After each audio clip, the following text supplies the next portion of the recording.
Hi, everyone. I'm Dylan Williams, J Street's Senior Vice President of Government Affairs, and I want to thank you for joining us today on this timely conversation on U.S. policy towards Iran and what we should expect in the coming weeks, especially as we approach the UN General Assembly speeches next week and the likely assertion by the United States government that it has imposed, via the snapback mechanism, multilateral sanctions on Iran. I'd first like to introduce our panelists that we'll be hearing from today. Richard Gowan is the Crisis Group's UN Director, overseeing their policy work at the United Nations, liaising with diplomats and UN officials in New York. He has worked with the European Council on Foreign Relations, New York University Center on International Cooperation, and the Foreign Policy Center. He has also worked as a consultant for organizations including the UN Department of Political Affairs, the UN Office of the Special Representative of the Secretary General on International Migration. Negar Mortazavi is a journalist and political commentator based in Washington, D.C., focused on Iran, the Middle East, and U.S. foreign policy towards the region. She is a columnist for The Independent, an analyst for the BBC, and host of the Iran podcast. She was recently recognized as a Middle Eastern American young leader in foreign policy, and The Guardian has named her one of the top 10 people tweeting about Iran, so do follow her on Twitter at Negar Mortazavi. We will devote a substantial amount of time in today's discussion to questions from all of those joining us today. So if you do have a question for our panelists, please submit them in the Q&A box at the bottom of the Zoom screen.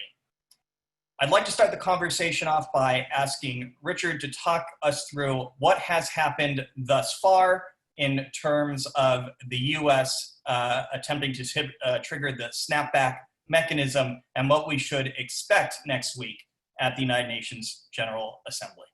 Richard. Well, thank you, Dylan. It's a pleasure to be here and very much looking forward to hearing what Negar has to say as well. It's, I have to say, unusual for someone like me who focuses on UN procedure to get such a big audience, because most of the time, I think even people who believe in the United Nations don't really dig into procedural questions of the Security Council in much depth. But in the case of snapback, we have found that it is necessary to sort of really look at the inner workings of the UN to try and work out whether what the Trump administration is trying to do in terms of reimposing sanctions on Iran will succeed. So very briefly, I'll just explain the snapback mechanism as it was designed in 60 seconds to ensure we're all on the same page.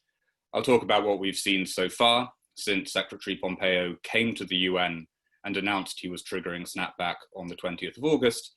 And then I'll make a few guesses about what is going to happen next, especially after this coming weekend, when the US will declare that it believes it has achieved the reimposition of pre-2015 sanctions on Iran. Now, snapback, on the basics, is a unique mechanism that was put into Resolution 2231, which was the resolution that endorsed the JCPOA back in 2015. There is no equivalent mechanism in any other UN process, and so its workings are quite singular. What 2231 said was that if the US or another JCPOA participant believed that Iran was in significant non-compliance with the nuclear deal, it could start a 30-day process that would lead to the reimposition of sanctions resolutions on Iran that were terminated when the deal went into effect. The 30-day process was meant to give the Security Council time to discuss and potentially pass a new resolution extending the sanctions terminations. And the burden, therefore, would be on a country like China or Russia to argue and convince the rest of the Council to keep the sanctions terminations going. What the resolution says is that if after 30 days there is no new resolution of that type, all the sanctions that were terminated under 2231 will come back into force. And those resolutions include an indefinite arms embargo, conventional arms embargo on Iran, strictures on Iran's ballistic missile programming, and also a complete ban on uranium enrichment by the Iranians. So that's what's at stake. Now, this was always a complex mechanism. I don't think the designers of the JCPOA or 2231 wanted it ever to be used. If you look at the text of the JCPOA, it says that actually this should only come to the Security Council if many, many other dispute resolution mechanisms have been tried and failed. Nonetheless, I think under any circumstances, if the US had attempted to trigger snapback, it would have been very, very controversial and difficult. But it has been especially controversial for the rather obvious fact that in 2018, the US unilaterally quit the JCPOA. And all the other JCPOA participants, including China, Russia, the E3, Britain, France, Germany, and the EU, have said that as a pure matter of common sense, the US is no longer in a position to trigger snapback. Now, in the course of this summer, the US presented an alternative legal case, which I should say, by the way, is not a silly legal case. It is a plausible legal case that under the terms of 2231, it did retain the standing to trigger snapback, despite having quit the JCPOA. Now, the legal issues around this will doubtless fascinate international lawyers for many years to come, but we can leave those to the Q&A. And fast forward to what actually happened on the 20th of August, when Pompeo came to New York and gave the UN a letter officially notifying the Security Council and the Secretary General that the US wished to trigger the 30-day process of snapback.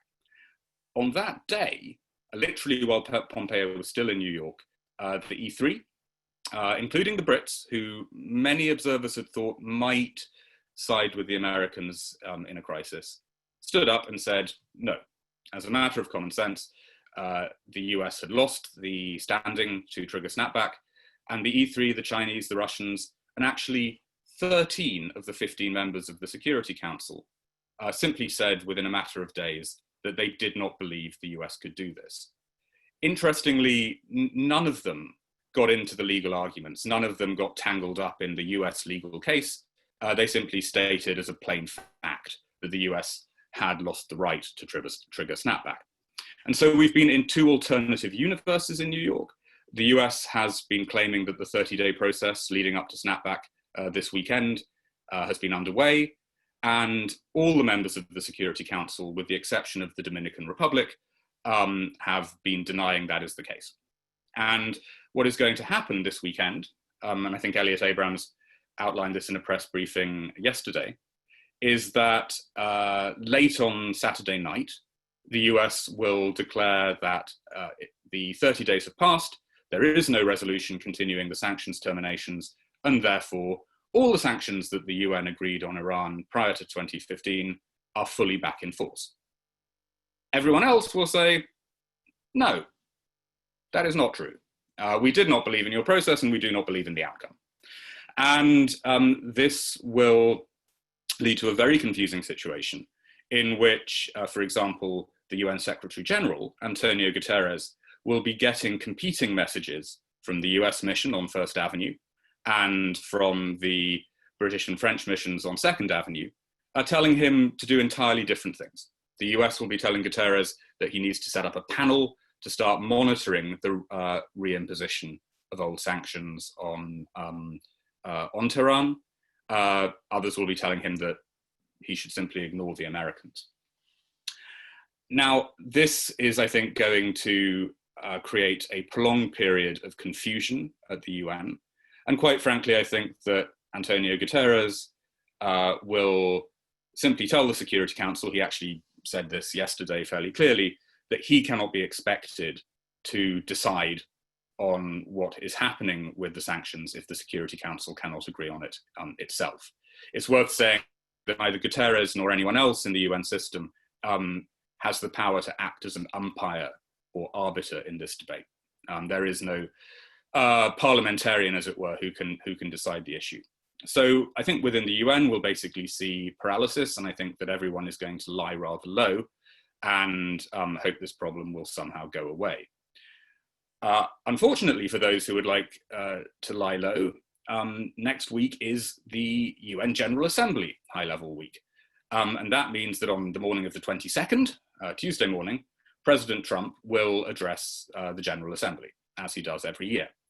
It will be odd because Trump is actually the only leader coming to New York. Everyone else is linking up via video link, as we are doing now. But diplomats are very worried that Trump is going to give a barnstorming election speech focused on a domestic audience in which he might threaten, for example, to cut off some funds to the UN, as he previously cut off funds to the WHO, because he is unhappy with the Security Council over Iran. Now, I have to say, I don't think Trump is going to be quite as nasty as some diplomats are predicting.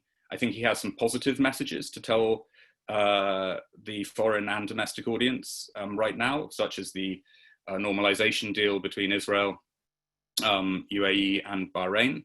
But even he will clearly have some pretty tough lines, I think, on the Iran situation.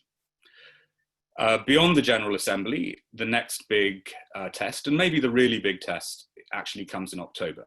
Because in October, under the terms of the JCPOA and Resolution 2231, the current UN arms embargo, conventional arms embargo on Iran, will end. And the Russians, E3, etc., have discussed extending it, but there is no agreement on extending it. And so for most JCPOA participants, for most of the world, that conventional arms embargo will fall, and it will be legal to trade in arms with Iran once again. The US will argue that because Snapback has happened, that is not the case, and that actually the arms embargo continues on the basis of pre-2015 resolutions. At that point, you could come to a moment where a Chinese or Russian company announces that it is going to sell tanks or anti-ship missiles to Tehran. And the US at that point would stand up and say, no, this breaches the sanctions that we believe are back. And US officials have indicated that they would use bilateral sanctions against any company that engaged in an arms trade deal with the Iranians. Our suspicion is that the Iranians and Russians actually are not completely stupid, and they're not going to announce some massive arms transfer in mid-October to rile up the Americans, although they have been talking about potential deals behind the scenes. But at some point, I think this question about conventional arms is going to cause a big, probably a big rift and a big questioning about what has happened on the sanctions. So that's something to look forward to, but it's not immediate. Finally, what everyone in New York is really doing is waiting to see what happens on the 3rd of November. There is a sense that if President Trump wins a second term, then frankly, we can all forget about this game, because the Trump administration will have quite enough time to undermine the JCPOA in its entirety. Alternatively, if Vice President Biden wins the elections, then he has indicated that he would like to re-engage with the JCPOA, and presumably a way will be found through the mysteries of UN procedure to forget that this whole snapback debate ever actually happened. And I'm sure that Security Council diplomats are smart enough to sweep it under the carpet. So, this is a moment of real confusion in New York, but I don't think we should get too bound up in discussing the finer points of the UN game, fascinating as they are, because really what this is about is the future of US policy towards Iran, and that will be decided, I think, most decisively across the country in November, rather than on Manhattan this weekend. Thanks so much, Richard, and that's a perfect segue into what we'd like to hear from Negar in terms of what the United States might do under a potential next administration, as well as the perspectives and dynamics at play in Iranian domestic politics. So, Negar, in an op-ed this past week, Vice President Biden reiterated his pledge to reverse the Trump administration's policy of maximum pressure and to re-enter the JCPOA if Iran also comes back into compliance. How might the actions of the Trump administration to date, including around Snapback, as we just heard from Richard, impact the ability of a new American administration and Iran to come back into compliance with the nuclear accord? And if Biden does become president, what does the road ahead look like under his presidency?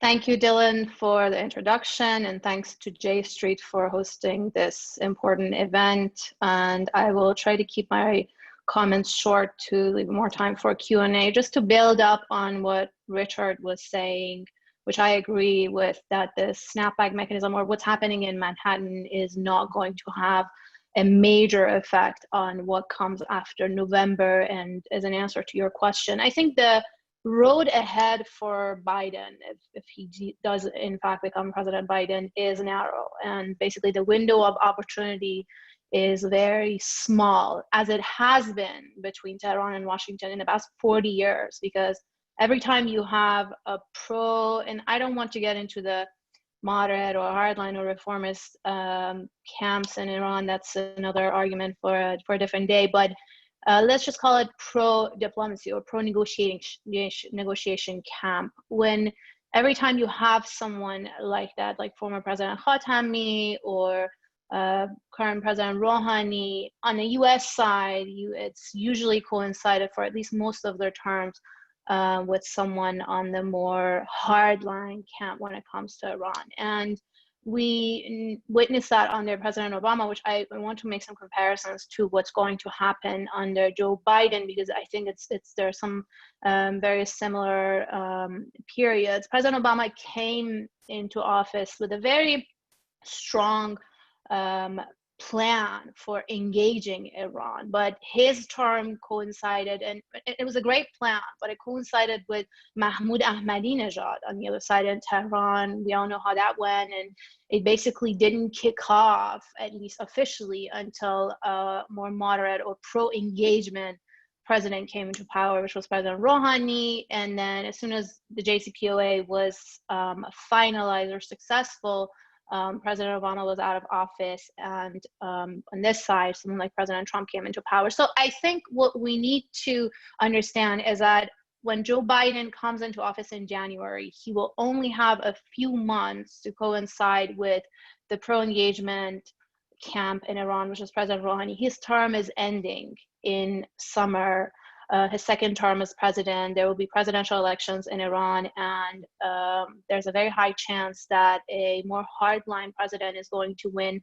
Iran had recently had its parliamentary elections, and the parliament is now majority controlled by hardliners, the anti-negotiation camp. There's this shift towards China, towards Russia, more to the east, and Iran the political direction has been moving away from diplomacy, from engagement with the US, and even from Europe, because of a direct result of 4 years of maximum pressure and President Trump's policy. So every step that's been taken in the past 4 years, even though President Trump only pulled out of the nuclear deal 2 years ago, so almost 2 years into his less than 2 years into his presidency, but since he came into office, and I would argue even before he came into office, since he won the election, the rhetoric on Iran that he's going to pull out of the deal, which he finally did, that the tough rhetoric, that there's going to be more tension, all of that has a direct impact on what Iranians wanted to see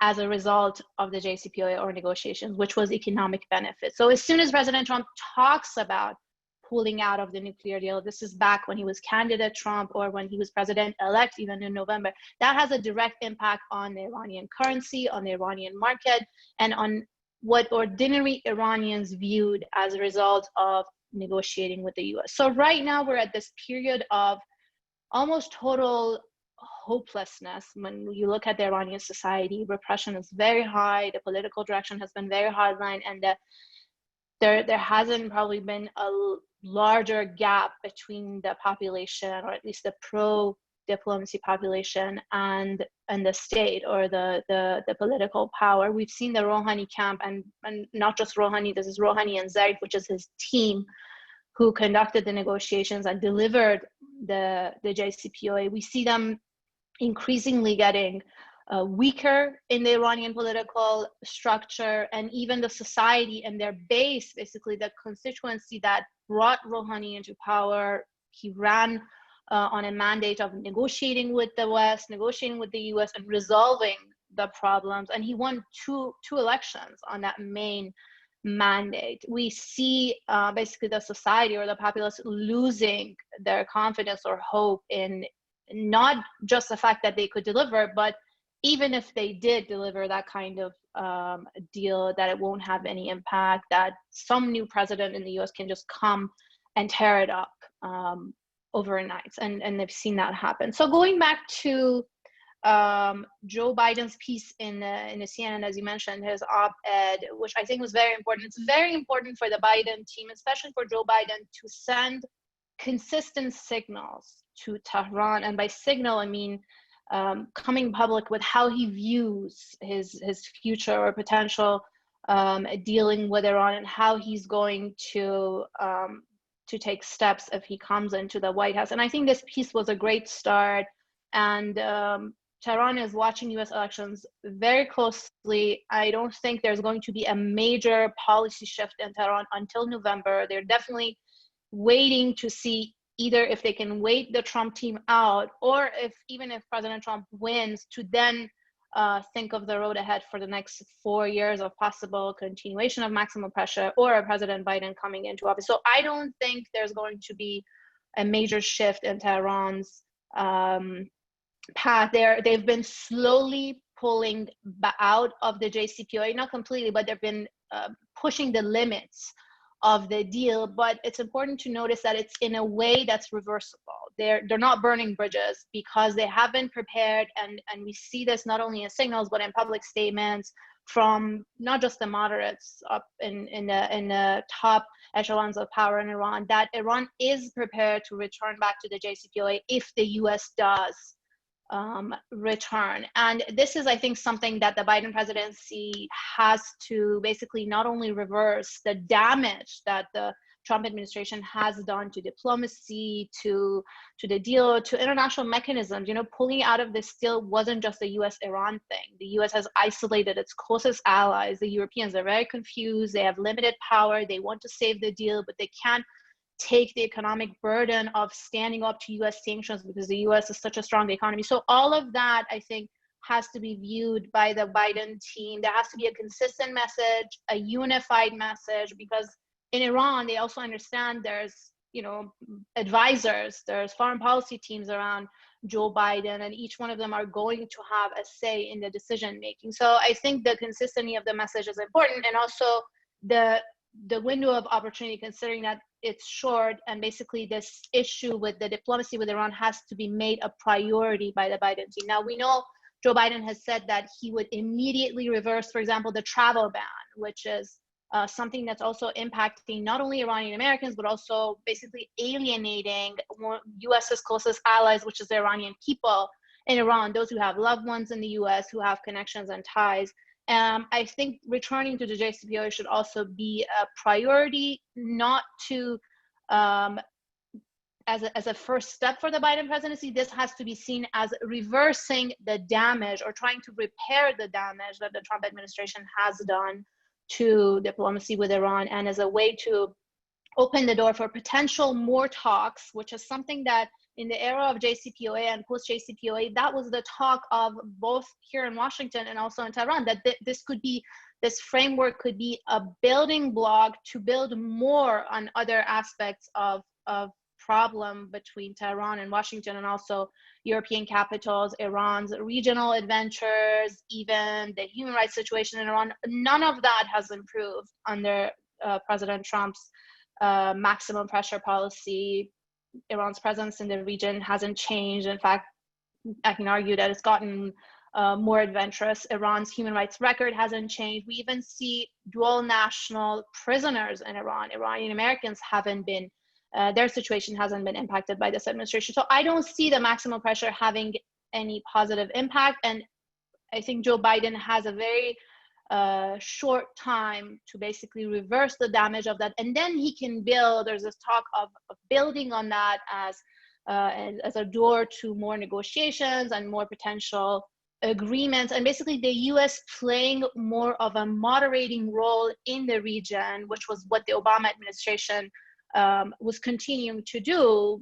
There was just not enough time for it, as opposed to what the Trump administration has done, which is putting their thumb on the scale when it comes to the regional conflicts. The way Tehran sees it is that the Saudi Arabia, or basically Persian Gulf countries and also Israel, the way all of these tensions are seen from Tehran's viewpoint is that the Trump administration has not helped in moderating the tensions and the proxy wars, but in fact put their thumb on the scale. And finally, I think it's important because some talk about Tehran's human rights record and how President Trump has taken a tough stance and a tough rhetoric when it comes to the human rights situation. It maybe look very tough. It feels good to hear the tough rhetoric, but as far as impact, it's had very little, if not negative, impact on what's happening on the ground. I'm in touch with civil society and activists, people who are actually on the ground, and what they've seen of 4 years of maximum pressure, especially after the pullout of the deal, is just more repression,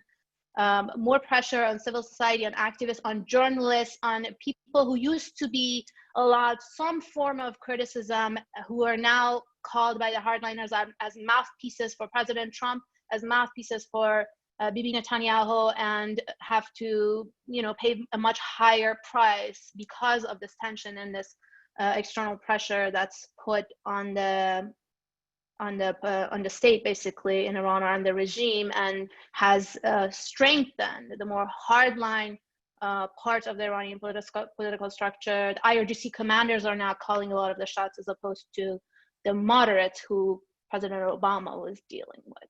I'll end there, but I look forward and I'm happy to answer any questions. Thanks so much for that. And you raised some really important points there about the actual impact of what U.S. policy has been under Donald Trump. And we're all familiar with how this administration is constantly touting what it has done as a success. And they point to the fact that the Iranian people are under terrific economic strain right now, which is definitely the case. They point to the fact that some of our European and other allies have foregone business that they probably would have otherwise undertaken. Yet at the same time, if you're looking at what the actual accomplishment of U.S. interests is, it looks, at least to us, as a complete failure. You have Iran closer to a nuclear weapon than it was when the Trump administration entered office. You have the United States, as Richard noted, increasingly isolated from not only its former partners in pressuring Iran prior to the JCPOA, but even from its closest European allies that we can usually rely on in the Security Council when it comes to some of the key issues facing global security. And of course, Negar, as you just outlined very clearly, the terrible situation in which the anti-diplomacy camp, and the IRGC in particular, has been empowered and emboldened. It is now operating with a freer hand, both in terms of the region, both in terms of its the threat it poses to U.S. troops and personnel in the region, and of course domestically, where it is suppressing its own citizens. Given all of this track record, and given that there are always varying accounts, depending on where one sits, of the impact of unilateral U.S. action, particularly when it comes to sanctions, I want to drill down a little on something Richard began to touch on in his comments, which is how might the United States, through unilateral action, attempt to enforce or follow up on what it believes or will assert is the reimposition of multilateral sanctions that's supposed to take place pursuant to Snapback. What can the US actually extract, whether it's from Iran or other countries in the world whom secondary sanctions would affect? What can the US actually do to impact their behavior? And Negar, what would the likely reaction of Iranian leadership to some of those steps be? So Richard, maybe if I could turn it to you for the first part of that. I think the US has a number of ways that it can act. The one that I referred to is simply applying bilateral sanctions to any firms that do engage with arms sales to Iran, for example. I mean, it's worth saying there are some misunderstandings about this. Even though the majority of Security Council members and JCPOA participants agree that the conventional arms embargo will fall in mid-October, there are still prohibitions, internal European prohibitions on French, German, British companies selling weapons to Iran. So you're not going to have people rushing from Paris or Berlin to Iran with anti-ship missiles on offer. Russia and China probably will start trading in arms with the Iranians. We think there probably are some deals in the oven. And the US will sanction anyone who engages in those deals. The US already has significant sanctions on a lot of the likely companies involved anyway, though. And I suspect that the Russians and Chinese would absorb that as a necessary cost for what they may think is important to them strategically. Within the UN system, the US can push to dismantle certain mechanisms that were put in place as part of the JCPOA. The most notable is the procurement channel, which is a channel for the Security Council to approve sales of dual-use items to the Iranians. And I think that the US will go out of its way to block that. Given that some of the sanctions that the US claims are snapping back apply to the Iranian banking and shipping industries, there may be access points there for the US as well. But to be honest, I'm not certain of all the technicalities of those. I mean, I think what we should also say is that the E3 in particular are not happy with the end of the arms embargo next month either. They share many US concerns about the end of the arms embargo. And the Europeans, I think, and we heard this from Dominic Raab, the British Foreign Secretary, in the last couple of days, they will look for ways to limit the flow of arms into and out of Iran. And I think they will probably try and work on that where they can with the US while continuing to disagree over the snapback. Negar, your thoughts on what this additional moves by the United States might do in terms of domestic impact in Iran and Iranian leadership? Just to build on what I was saying, I don't think it's going to have a major impact on Tehran's decision making. Basically, it seems like unless something extraordinary happens, and that means as far as tensions in the region, it's a volatile region, and things can get out of hand or surprises. But if that doesn't happen, I think Tehran, my reading of Tehran and speaking to some of my sources on the ground, is that they are waiting until November for major decision shifts, basically. So far, the path has been, okay, the Trump administration pulled out of the JCPOA. We gave it a year to see if the Europeans can make up for the lack of US presence. Well, they couldn't. They came out against it strong when it comes to political statements, but they couldn't make up for it economically, basically, for the impact of US sanctions. And then what Tehran did is to slowly and gradually started pushing the limits of the deal. I think that's going to be how they will continue, maybe take one step for another step, but still keep it as a reversible path so that in case of a Biden presidency, they can basically return to the deal. I also want to add this little point that it's not only that we're going to have, if Joe Biden wins, of course, not only that we're going to have a Democrat or a pro-diplomacy on this side and someone who's pro-diplomacy on the other side, we're going to have two teams who already coincided with each other. This is very important. They're not going to meet and greet and, take months to get to know each other. It's the Javad Zarif team, foreign minister, on the other side, and it's Joe Biden, who was vice president, maybe not 100% of the same team, but he was already an important figure in the Obama administration who negotiated and cut the deal with the Rouhani administration. So it's a very just pick up where we left situation, which I think is very rare, and that makes this window of opportunity even more important, and it's something that I think the Biden team shouldn't miss, and they should start sending the signals, very clear and consistent signals, because if Tehran's reading is that, oh, maybe he will join, maybe he doesn't, maybe he will take some time, that is all going to have an impact in that short window of opportunity.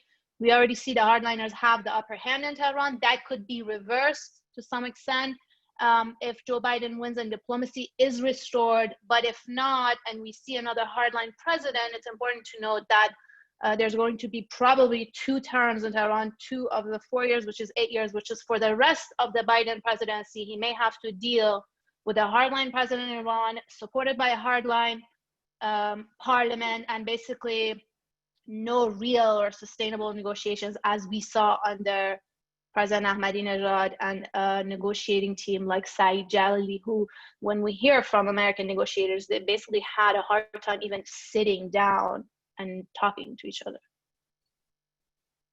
Thanks so much for that. I'm going to turn to questions from those on the webinar right now. And first, I'd like to ask a question related to the arms embargo specifically. Imagine we are in a situation where there is a Biden administration, a new Biden administration in the United States.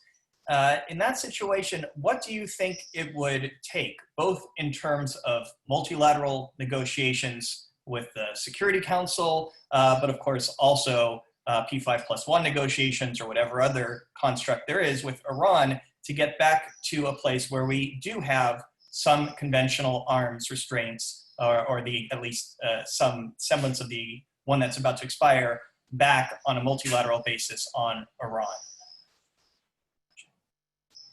Richard, if you'd like to offer thoughts. Look, I mean, I alluded to this in my last comment too. The E3 this year, I mean, have probed options for extending the arms embargo in some way. And to be quite honest, it's not only been the US position that has made this impossible. The Europeans have also found that the Chinese and Russians are simply not willing to discuss any sort of real block on arms transfers going forward. The Europeans, they tried to coax the US into talking about a 1-year extension of the conventional arms embargo, but the Chinese and Russians weren't even buying that fairly limited extension. So I think it will be very hard to get the Security Council puts down another resolution, even approving a temporary block on conventional arms trade with Iran. There are some other ideas out there on the table. One is for a code of conduct by which arms sellers accept voluntary limits on their trade with Tehran. The Russians have been pushing the idea of setting up some sort of regional security mechanism based on the CSCE for the Middle East that might actually provide some transparency on sales. I don't think any of those are necessarily going to satisfy everyone or even satisfy a Biden administration, but it's going to be hard.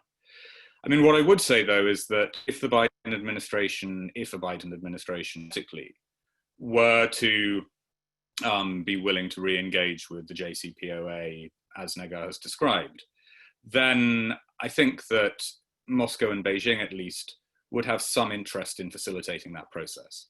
And it might be possible to talk to the Chinese about informal limits on arms sales as a precondition or as a parallel for the US re-entering the arms deal. Most people I've spoken to about this, including E3 officials, are not optimistic about ever getting a formal embargo back through the Security Council. But they do say they see ways to get more informal limits, might stop Iran getting some very specific weapon systems. Anti-ship missiles are one that comes up quite a lot. That would be significant game changers in the regional balance. Thanks, Richard. Negar, any thoughts on that or some of the other questions that are appearing in the Q&A? Sure, I'm actually looking at some of the questions, very interesting questions. Let me just address what others have been also asking me in recent weeks, which is the exact process, because we hear of this return to the JCPOA from both sides, both the Biden team and also from Tehran, but what is the exact process? Who has to do it first? And, you know, what's the other side going to do? My understanding of Tehran's position is that although they keep saying, the rhetoric is that the US has to come back because we have been in the JCPOA, the US is the one who left, so they have to come back. But that doesn't mean that the US, or basically the Biden team, has to necessarily lift all sanctions before Tehran scales back their program. In fact, the likely scenario, which I've been hearing from some sources as well, is that like not the JCPOA, but the interim agreement that was before that, a few months before that, for those who remember the process, first they sat down and they agreed on the process. And what happened was that Tehran then scaled back its nuclear program to the limits that was agreed. And then the JCPOA was announced, and basically President Obama lifted sanctions as promised. So that would be a similar scenario that I understand is acceptable to Tehran. Basically, Joe Biden announcing or committing, not announcing in an op-ed, but actually committing in the framework of the deal, something like the interim agreement, that he is going to return as soon as Tehran scales back. And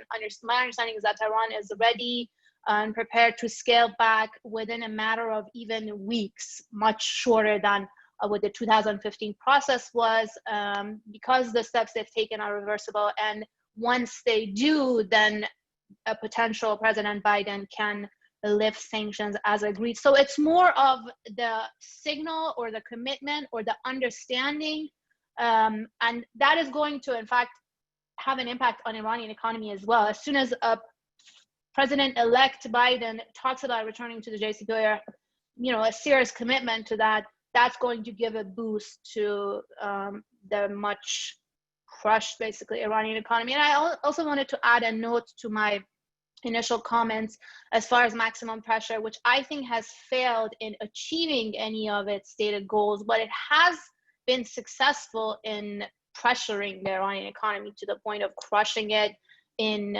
you know, putting the burden on ordinary Iranians, working class, middle class Iranians, and the civil society. The civil society in Iran is vibrant, but a lot of it is voluntary based. So once you have the middle class, people who are part of that vibrant civil society, once you have them worrying about bread, there won't be much time to worry about freedom or activism, or when they have to work 2 or 3 jobs, they won't be able to do activism. And we've seen that in addition to the closing of the political space and the repression, is that the economic burden is also something that's impacted Iran's human rights and civil society atmosphere in general.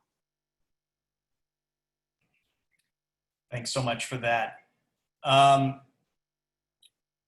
Laura Rosen asks, Richard, that we saw the UK Foreign Secretary in DC this week, and he met with Pompeo in the Gulf a few weeks ago. Have you seen any tea leaves from those consultations, specifically in terms of the UK trying to lure the Trump administration into talks on a more productive solution to the arms embargo expiration?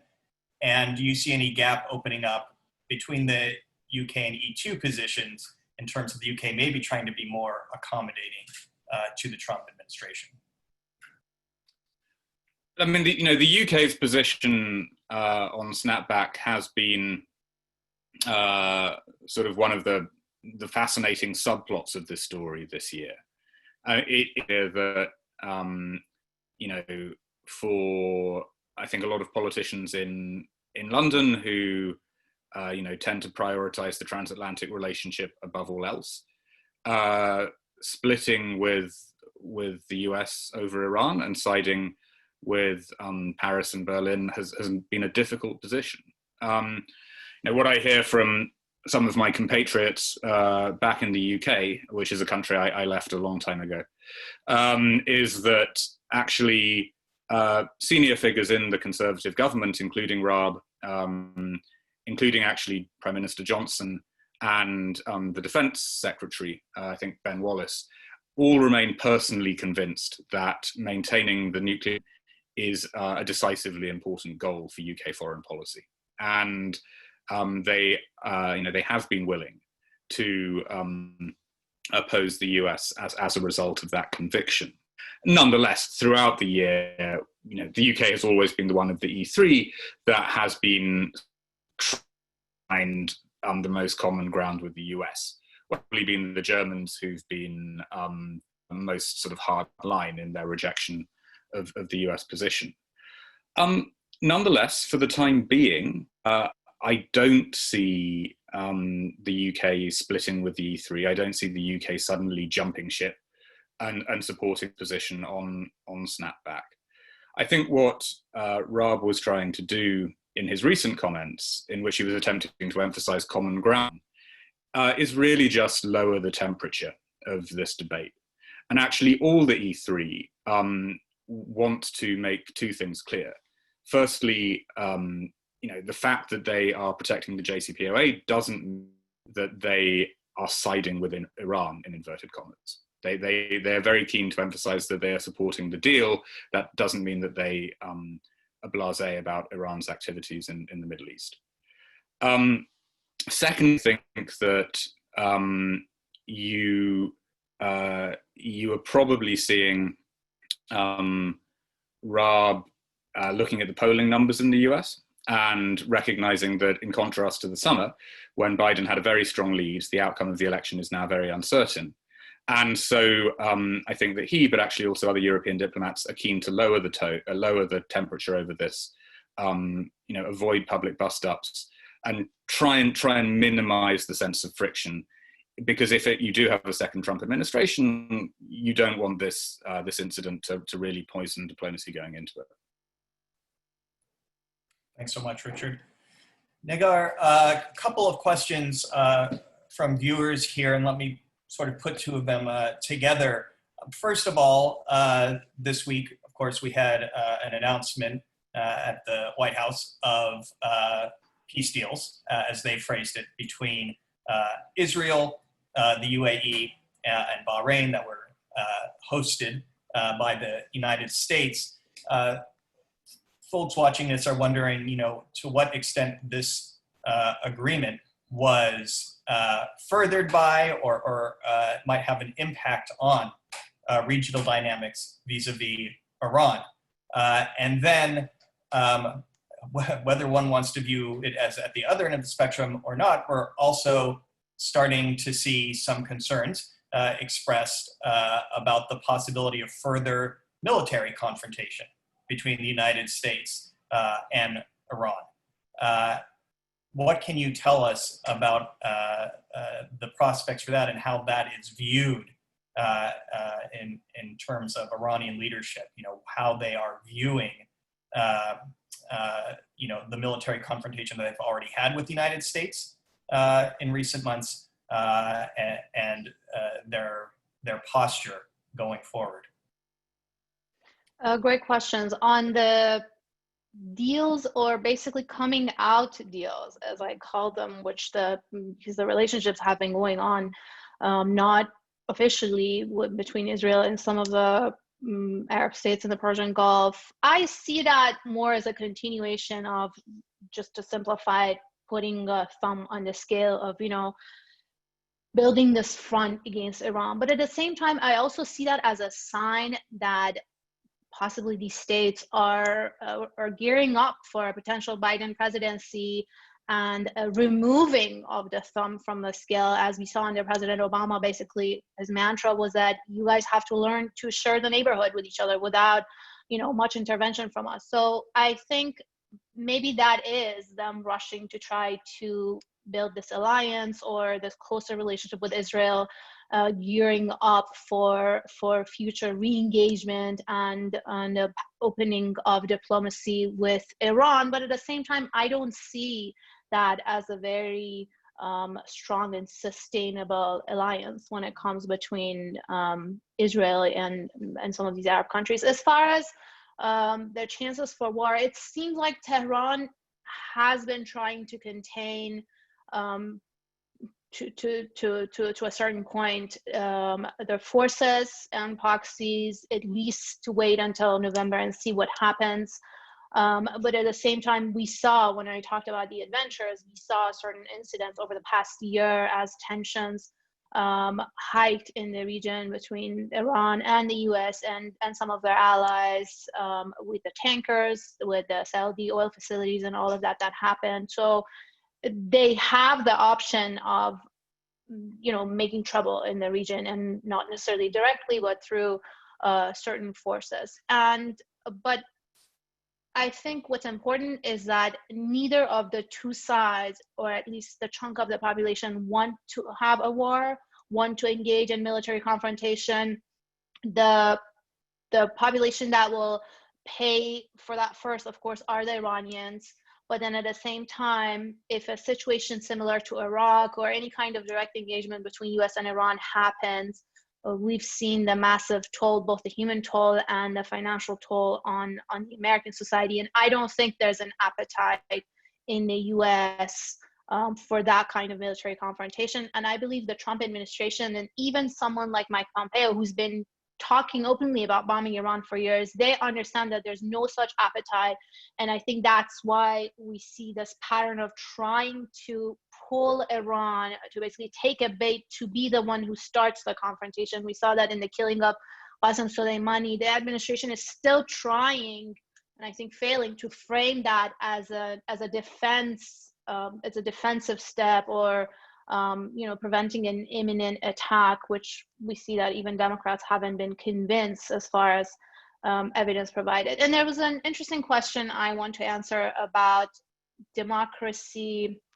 It's not a direct quote, but somebody asked about a liberal democratic government coming to Iran. I think that's a great question, and it's probably the wish or the hope of many Iranians, but I don't think that that's something that can be decided or very much impacted from Washington. That's something for the Iranian people to decide for themselves, to take up for themselves. And any kind of serious long-term change like that will have to happen inside Iran and not be decided in Washington or by Iranian exiles, or there's a number of opposition groups in abroad. It might feel good to assume that Washington is impacting, but it's really not something to be decided in Washington or very much impacted by the way at least this administration has been hoping to do. Yes, they have been successful in